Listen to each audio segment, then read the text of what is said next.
দিয়ে বেগুনি না খেয়ে আরও যে সবজি সহজলভ্য আছে সেটা দিয়ে খেলেই হয়, আমরা তাই খাই।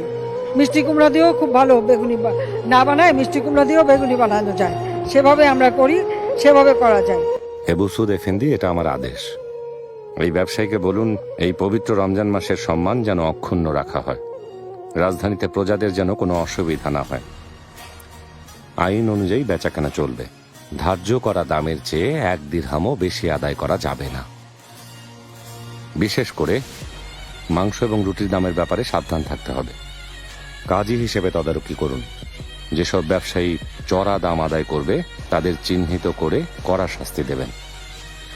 আপনি নিশ্চিন্ত থাকুন জাহাপনা, এই বিষয়ে আমি বিশেষভাবে তদারকি করব।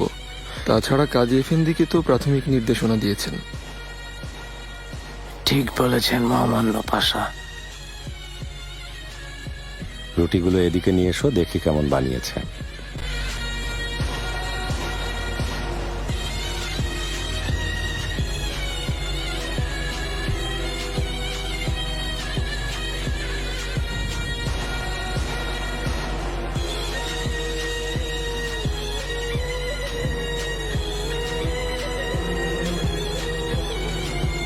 ভালো।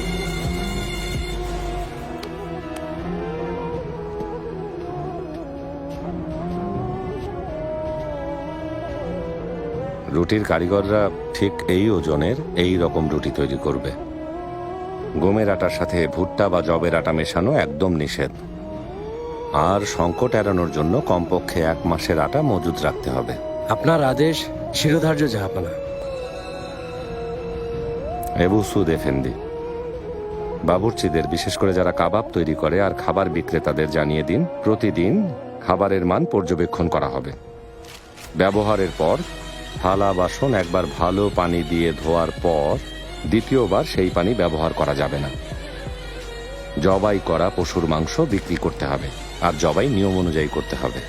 জাহাপনা, আপনি এতটাই বিস্তারিত নির্দেশনা দিয়েছেন, এরপর আমাদের আর কিছুই করতে হবে না। এই দায়িত্ব সবার আগে আমার উপরে বর্তায় হোজা চেলেবি। যদি আমি প্রজাদের সুবিধা অসুবিধার কথা না ভাবি, আমাকে আল্লাহর দরবারে তার হিসাব দিতে হবে।